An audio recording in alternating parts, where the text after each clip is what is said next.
Welcome to my channel Easy Physics by JMD।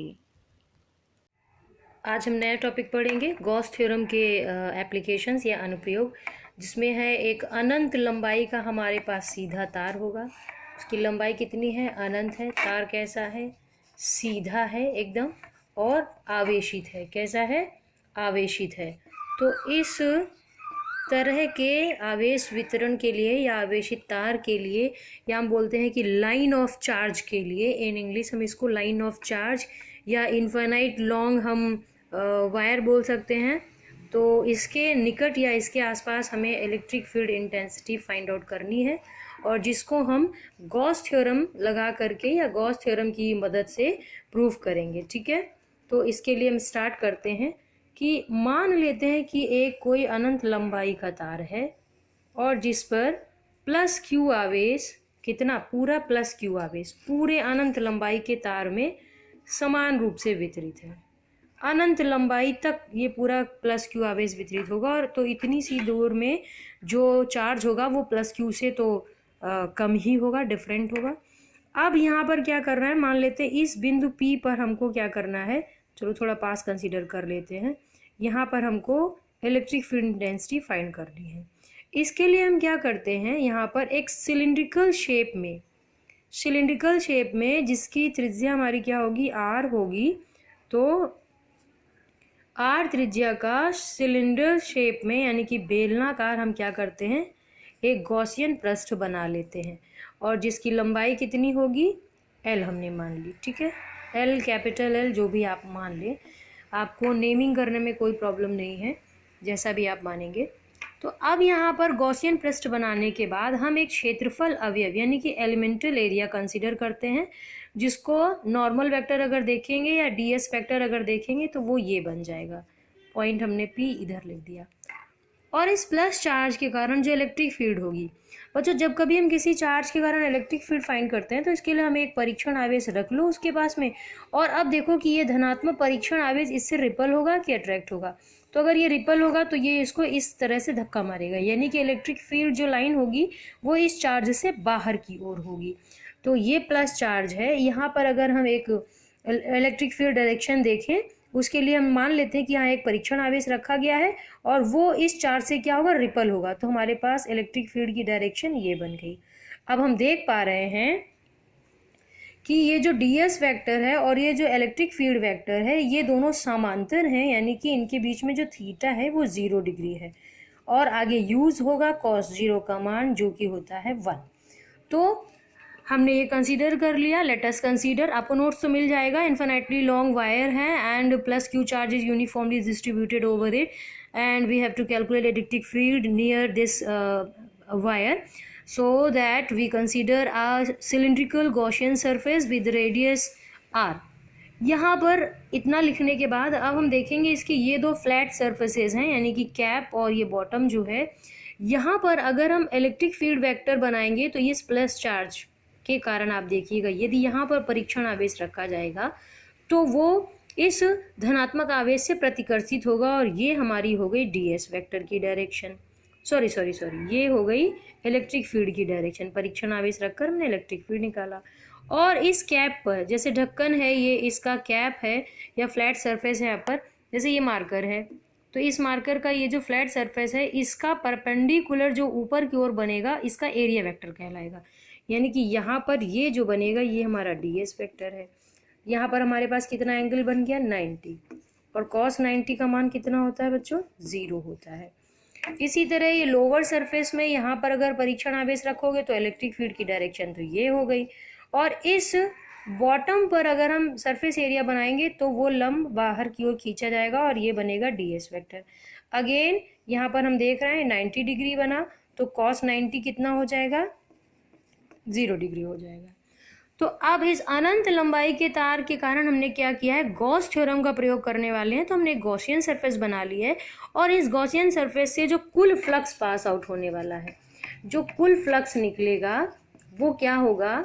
ये कुल flux जो होगा, टोटल फाई जो होगा वो 3 होगा, φ1 + φ2 + φ3, ये हो जाएगा। अब अपर सरफेस के लिए, ये लोअर सरफेस के लिए, और ये वाला हमारा जो है ये कर्व्ड सरफेस के लिए हो जाएगा। यानी कि ये जो बेलनाकार सरफेस है, वक्र पृष्ठ है, ऊपर की सरफेस और नीचे की सरफेस। तो फाई का फॉर्मूला अगर हम अपर सरफेस के लिए देखेंगे, फाई अप यदि हम निकालते हैं तो ई और यहाँ पर एस निकालेंगे या डी एस वेक्टर करेंगे, तो यहाँ पर क्या हो जाएगा ई और डी एस और में कॉस और 90, क्योंकि यहाँ पर जो एंगल है वो कितना है 90। ऐसा ही इधर के लिए, तो अप और लोअर अगर हम निकालेंगे अपर और लोअर सरफेस के लिए तो सेम यही चीज़ हो जाएगी ई डी एस और डॉट निकालेंगे प्रोडक्ट का, जब करेंगे डॉट प्रोडक्ट तो ई डी एस, अब वेक्टर नहीं लगेगा, cos 90, और दोनों ही केस में ये कितना आ जाएगा 0। यानी कि जो फ्लक्स है इस गॉसियन पृष्ठ से वो अपर और लोअर सरफेस के कारण कोई भी फ्लक्स पास नहीं हो रहा है, बस ये कर्व्ड सरफेस जो है, ये जो वक्र पृष्ठ है इसके कारण से ही फ्लक्स पास होगा। तो अब हम देखेंगे कि इसके कारण से कितना फ्लक्स पास हो रहा है। देख लेते हैं, मैंने डायग्राम रब कर दिया था तो फिर से बना लेती हूँ फटाफट से। यहाँ पर हमने देखा ये हमारा इन्फिनेटली लॉन्ग जो है वायर है जिसमें प्लस चार्ज डिस्ट्रीब्यूट है, हमारे पास पूरे में प्लस चार्ज है, और यहाँ पर हमने एक elemental surface area ds consider कर लिया है जिसका ये ds वेक्टर है। इलेक्ट्रिक फील्ड की डायरेक्शन मैंने समझाई, इस पॉइंट पर इसी के समानांतर होगी, यानी कि थीटा हमारा 0 डिग्री। तो अब वक्र पृष्ठ से गुजरने वाला जो फ्लक्स है उसको कैलकुलेट करने के लिए हम पहले ds जो एरिया है, इस एरिया से, एलिमेंटल एरिया से कितना फ्लक्स पास हो रहा है वो फाइंड करेंगे, जो कि डी फाई है।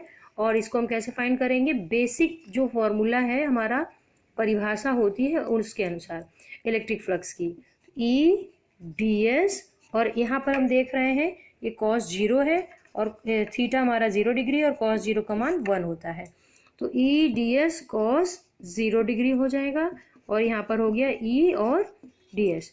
तो ये है, this is the small electric flux passing through the elemental area, this elemental area D S.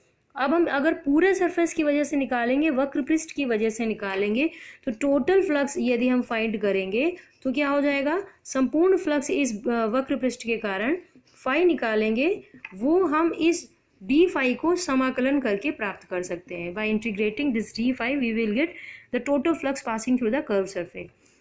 तो अब यहाँ पर क्या करेंगे हम लोग, चलिए इसकी वैल्यू पुट कर देते हैं पहले। यहाँ पर इंटीग्रेशन ऑफ डी फाई, ई का मतलब है यहाँ पर ई और डी एस, हमने देखा डी फाई का मतलब क्या है, E D S, E D S. अब यहाँ पर इसको हम क्या करेंगे, ई को हम बाहर रख लेंगे, ये तो हमें फाइंड करना है, इसमें वेरिएबल है नहीं है अभी तो क्लियर नहीं है, ये हो गया डी एस, डी एस का इंटीग्रेशन होगा। तो बच्चों ये बेलनाकार हमने गॉसियन सरफेस बनाई है जिसके वक्र पृष्ठ के कारण फ्लक्स निकाल रहे हैं, तो ये जो ds है इंटीग्रेट होके संपूर्ण क्षेत्रफल होगा इस कर्व्ड सरफेस का, यानी कि हम लोग इसका वक्र पृष्ठ निकालेंगे, यानी कि सरफेस एरिया निकालेंगे इस कर्व्ड सरफेस का, जिसका फॉर्मूला क्या होता है 2 पाई आर एल, जहाँ पर एल क्या थी, इस बेलन की लंबाई हम लोगों ने कंसीडर की थी, और आर क्या है, इसकी त्रिज्या है, या जितनी दूर हमारा पॉइंट P है इस तार से, वो डिस्टेंस क्या है हमारी R है। तो यहाँ पर जो ds की वैल्यू होगी वो कितनी हो जाएगी, E into 2 pi R L. तो हमारे पास इक्वेशन बनी phi E is equal to E into 2 pi R L, इसको हम समीकरण 1 दे देते हैं। अब हम लोग गॉस थ्योरम के अनुप्रयोग पढ़ रहे हैं, तो अब हम यहाँ पर गॉस थ्योरम अप्लाई करेंगे। तो according to Gauss theorem, GT मतलब गॉस थ्योरम, हमारे पास फाई क्या होता है, फाई जो होता है वो होता है क्यू अपॉन एप्सिलॉन नॉट, जहाँ पर क्यू क्या है, टोटल आवेश होता है गॉसियन सरफेस से घिरा हुआ। यहाँ पर जब हमने शुरुआत में कंसीडर किया था कि प्लस क्यू जो है पूरे अनंत लंबाई तक तार में वितरित है, तो एल लंबाई में तो पूरा क्यू नहीं होगा, something different charge will be there for the length L. वो कैसे निकालेंगे, तो हम स्टार्टिंग में यहाँ पर लिख लेंगे कि माना लैम्डा जो है वो हमारा रेखीय आवेश घनत्व है, जिसको हम लोग लीनियर चार्ज डेंसिटी बोलते हैं, रेखीय आवेश घनत्व है, यानी कि लैम्डा होता है वो प्रति एकांक लंबाई में कितना आवेश है उसे हम लैम्डा कहते हैं। इससे जब हम क्यू निकालेंगे तो आ जाएगा लैम्डा इंटू एल। लैम्डा क्या है, हमारा लीनियर चार्ज डेंसिटी या रेखीय आवेश घनत्व हम कहते हैं, और लैम्डा बराबर क्यू अपॉन एल होता है, जिससे क्यू बराबर क्या आ गया, लैम्डा इंटू एल। तो इस गॉस थ्योरम में हम लोग क्यू की जगह रख देंगे lambda into L upon epsilon not, ये इक्वेशन 2 हो गई। दोनों ही केसेस में हमने फाई ई फाइंड किया हुआ है, यानी कि equation first and equation second में हमने वही फ्लक्स फाइंड किया है, बस मेथड एक हमने बेसिक डेफिनेशन से निकाला है और एक हमने गॉस थ्योरम से फाइंड किया है। दोनों इक्वेशन को इक्वेट कर देंगे तो from equation 1 and 2 we will get 2 pi R L is equal to lambda L upon epsilon naught. यहाँ पर हम देखेंगे एल से एल कैंसिल हो जाएगा, 2 पाई आर यहाँ मल्टीप्लाई हो रहा है ई के साथ में, इस पक्ष में आएगा तो राइट साइड में आते ही यहाँ एप्सिलॉन नॉट के साथ में आ जाएगा, यानी कि डिनोमिनेटर में आ जाएगा। तो ई का फॉर्मूला बन जाएगा 1/2 पाई आर और ऊपर क्या बचा था एल, एल तो कट गया है, लैम्डा अपॉन एप्सिलॉन नॉट। तो हमारे पास ये किसी अनंत लंबाई के सीधे तार के कारण वैद्युत क्षेत्र की तीव्रता का व्यंजक है, जो किसके पदों में है, रेखीय आवेश घनत्व के पदों में, और जितनी डिस्टेंस है हमारी उस पॉइंट की चार्ज वायर से उन पदों में हमने देखा। हमें क्या प्राप्त हुआ, ई बराबर प्राप्त हुआ है 1/2 पाई आर और यहाँ पर लैम्डा अपॉन एप्सिलॉन नॉट। अगर हम इसको उसी वे में लिखें जैसे अभी तक हम लोग लिखते आ रहे हैं इलेक्ट्रिक फील्ड या फोर्स का फॉर्मूला, यानी कि 1/4 पाई एप्सिलॉन नॉट के टर्म में, तो हम 2 का गुणा कर दें, 2 का भाग कर दें तो ये 4 बन जाएगा और यहाँ पर 2 लैम्डा हो जाएगा और अपॉन में एप्सिलॉन नॉट। ये हमारी इलेक्ट्रिक फील्ड हो गई किसी अनंत लंबाई वाले आवेशित तार के निकट। और अगर हम इसे वेक्टर फॉर्म में लिखेंगे, वेक्टर फॉर्म मतलब दिशा आ जाएगी, तो ये आर की दिशा में हमने बार बार परीक्षण आवेश रख करके देखा है कि इलेक्ट्रिक फील्ड की जो डायरेक्शन है वो हमारी, सॉरी यहाँ पर आर होना चाहिए बच्चों, आर होगी और ये आर की ही दिशा में निकल के आ रही है तो आर कैप हो गया। ये हमारा वेक्टर फॉर्म बन गया। अब हम आगे देखते हैं। तो आगे हम पहले इस टॉपिक का कुछ नोट्स देख लेते हैं। तो चलिए देखते हैं। ये गॉस थ्योरम के अनुप्रयोग हम पढ़ रहे हैं और यहाँ पर हमने अनंत लंबाई के एक तार के निकट वैद्युत क्षेत्र की गणना करनी है। तो बच्चों ये नोट्स हमने इंग्लिश में लिख दिया है। बच्चे क्लास में तो हिंदी इंग्लिश दोनों पढ़ते ही रहते हैं, फिर भी यहाँ पर जो बच्चे हिंदी में लिखने वाले हैं उनके लिए मैं बता दूँ। माना एक अनंत लंबाई का तार है जिस पर प्लस क्यू धनात्मक आवेश समान रूप से वितरित है। अब मान लेते हैं या माना लैम्डा जो है वो रेखीय आवेश घनत्व है, अर्थात लैम्डा बराबर क्यू अपॉन एल है। हमें इस तार से आर दूरी पर स्थित बिंदु पी पर वैद्युत क्षेत्र की तीव्रता की गणना करनी है। आप वीडियो पॉज करके इस चीज़ को रिपीट करके लिख सकते हैं। अब यहाँ पर समझाया गया है कि इसके लिए जब हम गॉस थ्योरम अनुप्रयोग कर रहे हैं, गॉस थ्योरम लगाने वाले हैं, तो गॉसियन पृष्ठ बनाना ज़रूरी है। तो इसके लिए अब हम लिखेंगे कि इसके लिए अब हम बेलनाकार गॉसियन सरफेस ड्रॉ करेंगे या खींचेंगे, बनाएंगे, जिसकी त्रिज्या आर तथा लंबाई एल है। यानी कि फिर से मैं बोल देती हूँ, इसके लिए आर त्रिज्या और एल लंबाई का बेलनाकार गॉसियन पृष्ठ बनाएंगे। इस पृष्ठ पर एक क्षेत्रफल अवयव डी एस कंसीडर कर लेंगे बिंदु पी पर, ऐसा लिख करके अब हम देखेंगे कि जो इस बेलनाकार जो हमने गॉसियन सरफेस कंसीडर किया है, इसके जो ये अपर और लोअर पृष्ठ हैं, यहाँ पर जो इलेक्ट्रिक फ्लक्स होगा वो जीरो होगा, जो कि हम लोगों ने अभी वीडियो में समझ लिया है, क्योंकि दोनों ही अपर एंड लोअर सरफेस में थीटा हमारा 90 बनता है। तो इस बात को हम लिख देंगे कि वैद्युत फ्लक्स ऊपरी और निचली सतह के कारण, प्लेन सरफेस के कारण या प्लेन सतह समतल पृष्ठ के कारण, ऊपरी और निचली समतल पृष्ठ के कारण जो वैद्युत फ्लक्स है वो शून्य होगा। तो जो भी फ्लक्स होगा वो वक्र पृष्ठ के कारण होगा। ऐसा लिख करके हम उस ds एलिमेंटल एरिया के कारण से d phi E electric flux find कर लेंगे। उसके बाद में हम ये इक्वेशन 1 प्राप्त कर लेंगे, फिर गॉस थ्योरम लगा देंगे और गॉस थ्योरम लगाएंगे जहाँ पर Q अपॉन एप्सिलॉन नॉट होगा। Q को हम रिप्लेस कर देंगे लीनियर चार्ज डेंसिटी के पदों में, यानी कि Q बराबर लैम्डा एल लिख देंगे, तो फाई बराबर lambda L upon epsilon naught आएगा। दोनों इक्वेशंस को इक्वेट कर दें। तो on equating the two equations, equation 1 and 2, we will get और E इज इक्वल टू आ जाएगा 1/4πε0 2 लैम्डा अपॉन आर, या वेक्टर फॉर्म में हमने देखा। और ये जो टर्म है ये हमारा 1/r के साथ वेरी कर रहा है। तो हम जब E और R के बीच में ग्राफ बनाएंगे तो वो कुछ इस तरह के आएगा। तो चलिए एक न्यूमेरिकल भी देख लेते हैं कि कोई infinite line charge produces a field of 9 into 10 to the power 4 Newton per coulomb at a distance of 2 centimeter. Calculate linear charge density. तो यहाँ पर है कि अनंत लंबाई का कोई तार 2 सेंटीमीटर की दूरी पर 9 × 10⁴ न्यूटन प्रति कूलाम का वैद्युत क्षेत्र उत्पन्न करता है। तो रेखीय आवेश घनत्व प्राप्त करना है। बस हम लोगों को यही वाला फॉर्मूला लगाना है। चलिए तो हम लोग यहाँ पर कैलकुलेट कर लेते हैं। E इज इक्वल टू होता है, सबसे पहले न्यूमेरिकल करने के लिए हम गिवन लिख लेंगे।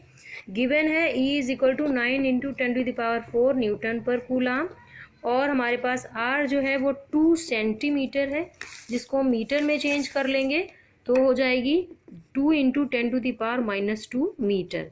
अब यहाँ पर हमारे पास E का फॉर्मूला है 1/4πε0 2 लैम्डा अपॉन R। ये हमने 4π के टर्म्स में इसलिए लिखा है, इसकी वैल्यू हमको पता है 9 × 10⁹ होती है। तो यहाँ पर हमने रख दिया 9 × 10⁴, जो कि न्यूमेरिकल में दिया हुआ है। इसकी वैल्यू वेल नोन है, जो 9 × 10⁹ होती है। और 2 लैम्डा यानी कि multiplied by 2 and lambda, lambda हमको फाइंड करना है। टोटल अपॉन R, R मतलब 2 सेंटीमीटर है, यानी कि 2 × 10⁻² मीटर। अब इसको जब सॉल्व करेंगे 2 से 2 कट गया, 9 से 9 कट गया, यहाँ पावर 4 है और यहाँ -2 ऊपर जाएगी 11 हो जाएगी। तो यहाँ पर हमारे पास बचा, अगर हम एक तरफ ही सबको समराइज कर लें, ये 9 × 10⁴ हो गया। यहाँ पर ये नीचे वाला 2 × 10⁻² मल्टीप्लाई हो गया, और ये ऊपर वाला 9 × 10⁹ और ये 2 डिवाइड हो गया। बचा क्या इस तरफ? सिर्फ लैम्डा। ये वाला टर्म और ये वाला टर्म अपॉन में आ गया, और जो अपॉन में था वो मल्टीप्लाई में चला गया। बचा क्या? लैम्डा। तो अब लैम्डा जब हम फाइंड करेंगे तो देखो बच्चों क्या हो जाएगा, 9 से 9 कट गया। काटेंगे नहीं, आप अगली स्टेप में इन सारी चीज़ों को गायब कर देंगे, हटा देंगे, लिखेंगे नहीं। 9 से 9 कट गया, 2 से 2 कट गया, और यहाँ पावर कितनी हो गई? +4 -2, कितनी बची? प्लस में 2, और ये 9 जब ऊपर जाएगा -9 हो जाएगा। तो यहाँ पर बची 10⁵2, और ये 9 जब ऊपर आया तो माइनस में 9 हो गया, और यहाँ पर इसको और सम किया तो हो गया -7। ये क्या बना हमारा? लैम्डा। और लैम्डा का मात्रक क्या होता है? लैम्डा का कूलाम प्रति मीटर, कूलाम प्रति मीटर, क्योंकि फॉर्मूला क्या होता है? लैम्डा इज इक्वल टू होता है Q/L। तो इसका मात्रक कूलाम, इसका मात्रक मीटर। तो हमारे पास जो 10⁻⁷ कूलाम प्रति मीटर या कूलाम पर मीटर क्या प्राप्त हुआ है? रेखीय आवेश घनत्व, यानी कि लीनियर चार्ज डेंसिटी। चलिए अब इसको सिस्टम से लिखा हुआ देख लेते हैं। तो बस ये न्यूमेरिकल है एक छोटा सा, हर टॉपिक पर कोशिश की है हमने आप लोगों को एक न्यूमेरिकल दूं। ऐसे ही एग्ज़ाम में फॉर्मूला बेस्ड प्रूविंग के साथ में एक छोटा सा न्यूमेरिकल दिया जाता है, जिसमें आप वो जिसकी प्रूविंग करते हैं उसी फॉर्मूले से आपके न्यूमेरिकल को भी सॉल्व करना होता है। तो बहुत ज़्यादा टफ नहीं होता है, लेकिन इस तरह से छोटे छोटे न्यूमेरिकल्स आप करते रहें। ये भी आपकी NCERT बुक का ही न्यूमेरिकल है। तो और न्यूमेरिकल आप ट्राई करते हैं। रिवीजन टाइम में हम सिर्फ न्यूमेरिकल का सेशन लेकर के आएंगे। तो फिर मिलते हैं अगले वीडियो में अगले टॉपिक के साथ।